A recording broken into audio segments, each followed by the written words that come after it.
Okay, it's the Expert Series. It's Monday, the 20th of April. Today is the big day, whether we find out whether we're going to be locked up for more days or whether we're going to be less locked up for more days. So in that, you may be contemplating what to do with your business. You may be looking at pivoting your business, but is that really the answer? This morning, we're talking to Grant. Morning, Grant. So, morning. How are you, my friend? I'm good. I'm good. So, you know, pivot's like this sort of catchword that suddenly blossomed overnight. You know, for any startups out there, it's something that, you know, perhaps gone through before, you know, looking, you know, releasing a new idea, realizing the idea doesn't quite fit the market and pivoting. And now it's become this thing that sort of COVID-19, you need to pivot your business, which can be very sensible and also very risky. Especially if you don't understand what you're doing. And it could be that rather than pivot, it's evolve your business. Yeah, we've been talking a bit behind the scenes in that I think we've got to be careful. There's a lot of people who are looking for new choices in their businesses and what they offer. And I think we've got to be careful that the idea, I've always been taught that a pivot is a change of direction. Many won't be in that position. So I read an article the other day. There was a cloud-based technology firm. I think they're out of Europe, and they used to have 80% of their business was traveling Europe on a plane, workshops, facilitation, etc., and 20% was remote. And what they realized, I think it was several years ago, they said, well, this doesn't seem economically viable. We should actually evolve our model. And recently they've said they're now 80% remote, 20% travel. So that's a really, really good example of making a decision around evolution. So they haven't pivoted, they provide the same services, just done it in a more effective way. One of my family members, she travels the world for a big software company in the hospitality space. Right now, they're now looking at how do they need to put people on planes. They're probably saving a lot of money, but delivering the same service. So that's not a pivot, that's an evolution. So to me, I think where the wins are for many businesses and the people we're working with, they're going, well, how do we evolve the way we work? How do we be smarter, leaner, more sustainable? And I think that's probably more realistic for 90% of businesses in New Zealand rather than go, let's just do something new.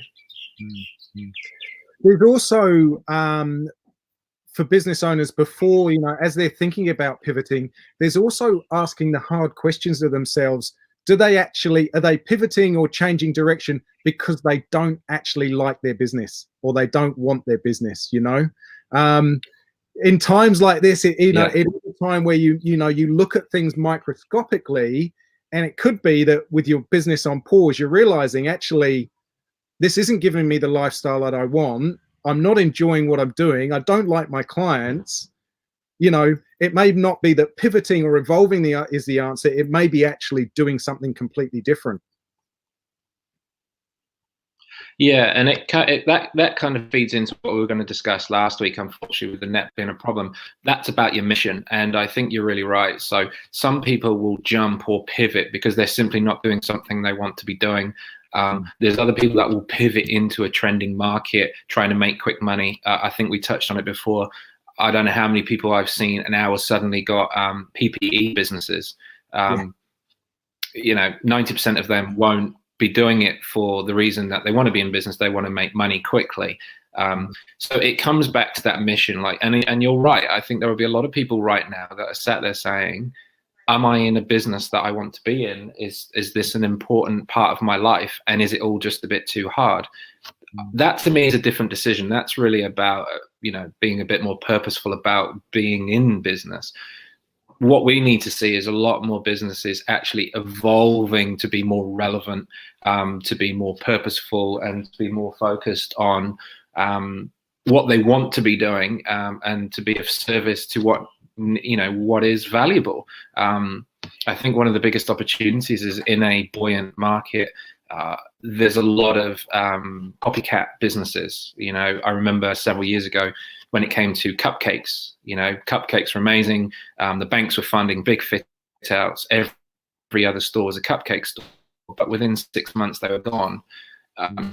Same principle, and that was in the good time. So to me, what we're finding is we're lucky. We're in quite high evolution based businesses anyway, very growth mindset. So they are already on that path, but we are working out how we become better at what we do. How do we become more valuable, more relevant?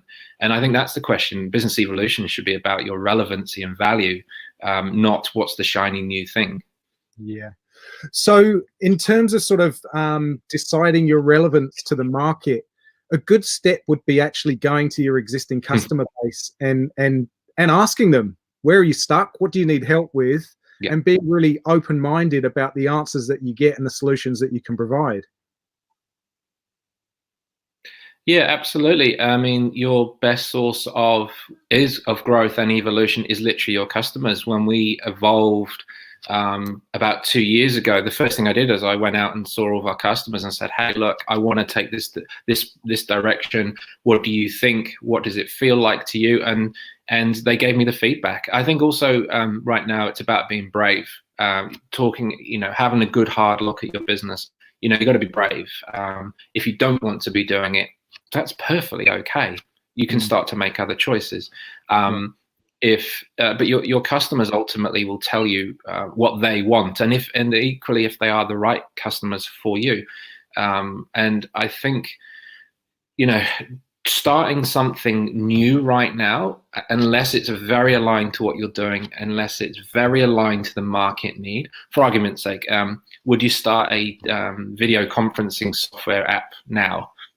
No, because Zoom has got it wrapped up, unless you can find an angle that leverages the future of work, which is a slightly different conversation. And look, I don't know many small businesses in New Zealand that are going to be able to take on Zoom like that, but it doesn't mean it can't happen. I think it depends on, I think hospitality, they have to evolve. Some may just get out because there is no business left, but that's not a pivot. That's a hard business decision to make. So like anything, I think you just got to be brave right now. I think you've got to work with what you can control, and then kind of day at the moment. So in your own business, you changed your offer, pivoted slightly from being sort of design strategy led in the offer you had to your client. What caused you to make that decision and make that change? There were two. One was seeing what was happening in the market, the relevancy of it, and also the demand of our customers. So we were being brought into different conversations. So it wasn't an output-based piece of work. I suddenly realized we were being involved in board level conversations or executive team level discussions. And what we realized over about 18 months, I think it was roughly, that there was this part of the market that needed that offering. So we essentially evolved our capability. We started to discuss those needs, and actually we kind of live tested. And it's sort of, we've been very lucky in that we've also worked with the people we want to work with. So they are all in high growth businesses. And I don't mean sort of rapid growth. I mean, they have been led by people who want to be constantly moving the needle, whether it be their product offering, technology offering, or the way they operate with their people. I had a Zoom call with a client the other day. We were using the AWW whiteboard that I shared with you. We suddenly realized by the end, we were using it for the session. And by the end of it, we realized that actually could be an offering to their international market. So we're working that quickly. We're working within minutes and hours of evolution. And that's really about that client. It's about, he's going, this is a game changer for us, because we suddenly go from, local to national, and how do we upskill our team? And so very quickly we're evolving our offering. We're not pivoting. We're being better at what we do. We're being more relevant at what we do. And I think, look, this is relevant to many, many markets. Like you're evolving now by doing this. you're using video, you're using conversation, you're using story in a different way. Are you suddenly going to become the new Jimmy Kimmel? I don't know, maybe, but you're using core skills to evolve the pure offering. I'm not saying it's not possible. It's absolutely possible. For those, you know, thinking about evolving their business, or, you know, pivoting their business, it all starts with the first, and I think anyway, there's a fundamental thing that you need to get right before you even start thinking about those things. And it comes back to the very first thing that we talked about, and it was episode 1 on the Expert Series, which is mindset. If you don't have a positive mindset, you're never going to be able to see opportunity or see after your customers, because you'll just be looking negatively. So, you know, I think that's when it comes to pivoting or evolving, whatever you want to call it, you know, there's a set few steps to go through. And the first will be making sure that you've got a positive mindset. Yeah. I don't even necessarily, you're right. I don't know that's even a positive mindset. It's more of a growth mindset. And look, we're all going through moments at the right now where you're just banging your head against a brick wall, and within an hour you're kind of whooping from the rooftop. So yes, be positive, but it's really about growth, because if growth mindset comes with acceptance of reality, and I think we all have to get a little bit more of that going on. We talked pre this about our personal opinions on what the government should and shouldn't do. Won't get into that because, you know, there's enough opinion out there, but it's about dealing with what you can deal with, being a bit more real. That growth mindset as well, telling themselves I can do nothing to grow my business. Well, the more they tell themselves that, the more that is going to manifest into reality. It also comes into what you can control. What can you control right now? And that's really important. It could be a micro component. So for us, a very simple thing as a leader, we reviewed our strategy last week, a couple of minor tweaks. We dropped our revenue budget for this month. We picked up a new client Friday. We've hit our budget. Now it's half the original budget that we would ordinarily want, but the team this morning were really excited because we hit a little goal. Now you could say, well, you've made it easier. Or we've gone, well, let's be reality about expectations. Let's take a little win and let's move it forward. So there are all these little levers you can pull to actually create progress, and that's where you create momentum, you create positivity, and guess what? You know, you get that movement. And I guess to me this week, what I'm looking for, and I'm part of the conversation of quite actively, is irrelevant of what happens today, what's discussed, whether it's Thursday or after Anzac Day, this week is the week for action. This is the week that we all have to pull our finger out and go, there are changes coming. The new normal is already here. What are we going to do about it? Because I have a fear, and I've talked to a few people, once again, just opinion. I think too many people are sat waiting for this to all go away. It isn't. And I think this is why I talk about evolution. You can make a decision right now, implement it. We've got technology platforms that can help you move really quickly. So I think this week to me is about having the mindset of what can I do, not what can't I do. What can I do to move forward? Who can I talk to help me? Who can I reach out to? Can I evolve into a digital market? Can I, you know, you see what I mean? That language suddenly changes the opportunity. Some of it might not work, but unless you try, you're never going to know. I mean, you could have decided this was all too hard, but now you've built this amazing tool and an amazing network. You know, at some point you've said, I can do this. How do I do it? And you've even evolved it as you've done it. So this whole thing, product offering you've got here, is proof that you're living that mindset of, well, I'm going to sit here and do nothing, or I'm going to build something that becomes something, you know. So I think this is a really good example of what that looks like. Does it pay your mortgage in 6 months' time? Who knows? But you're doing something that builds brand. Yeah. I was trying to be an optimist, but you know, you never know. You never know. My mortgage may shrink magically. No. I mean, if anyone is thinking of pivoting or evolving, have you got, are there any sort of tips that you could share or questions to ask yourself to help people just quantify and manage their thoughts? Because, you know, we're getting bombarded with messages. You know, there's so many free giveaways and, you know, ebooks and PDFs to read that we can become overloaded with information.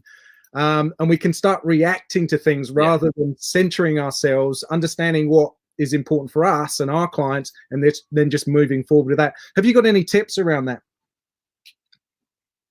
Yeah, turn off the news. That's a good one. I think right now we've got content overload. So what we've been doing ourselves and the work we do is actually do less. So like if you have your business, what is it you want to do? What do you want to do now?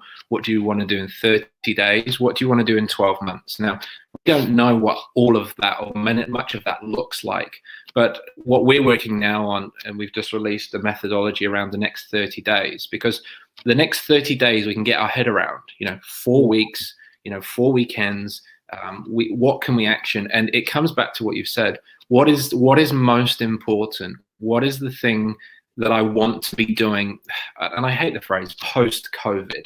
What do I want to be doing with my life? Because ultimately, there's going to be a bunch load of stuff that you can and can't control. So get it down to one thing. So for argument's sake, let's run the scenario. If there's a coffee shop, a cafe near where I live, amazing, great staff, great service, incredible food. It's always packed. Now, of all of the people I would imagine would evolve quickly, it will be them, because they already think customer service is critical. They already think product is critical. So them going online, doing food deliveries, doing this, they might say, oh, how do we take our business online for the next 30 days just to generate revenue? But then what does that look like post? Is that, you know, do we decide that we want it to be 30% of our revenue because of lower overheads? We've already got our bakery there. And you see very quickly in under 60 seconds, we've created a new strategy that is forward thinking, not survival thinking. You know, we made the decision last week. My business partner challenged me. I said, well, our core location for doing business is New Zealand. He said, why? The way we're evolving, it could be global.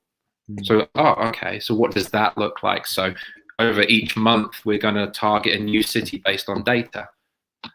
So it's keeping it really simple. I think people's challenges are, I need to solve everything. Let's solve one thing. What is the one thing we can solve? And then tomorrow solve another thing. And the next day solve another thing. And, you know, just reduce that volume, because I've been working more than ever. But we're really lucky. We've got a really solid strategy we've had in play for 4 months. We've tweaked 5-8% of it. So, you know, we're lucky at that. But just start really simple. The overwhelm is going to be just as dangerous as the economy and the decisions that the government makes. So what we're really saying is, like, what is your number one objective, and what are the 3 to 5 things that you want to do that will help you get there? Really, really simple. And what it gives you momentum. It gives you a sense of achievement. It's good for your mental well-being. I am moving forward. You know, so you can see very quickly you can actually generate new outcomes.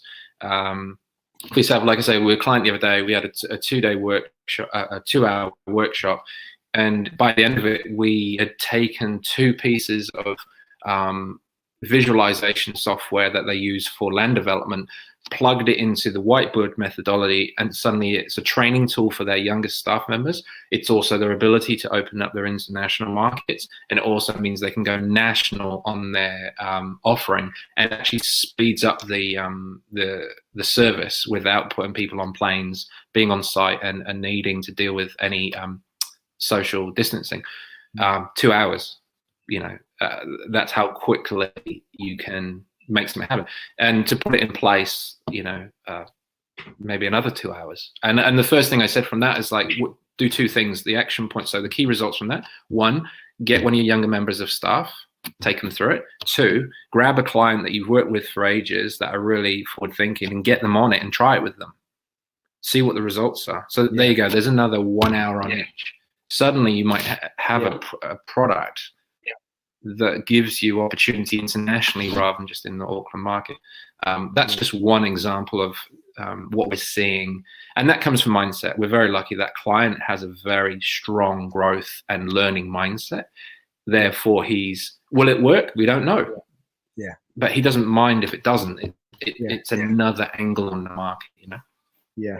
Moving forward is the most important thing. Grant, I'm going to have to because we've got James coming up next, and I know he's pretty keen to start at 10:30. It's been great chatting. Let's catch up again next week. Perfect. Well, have a great week yourself and everyone, and remember the action, and the rest will sort itself out. Awesome. Cheers, Grant.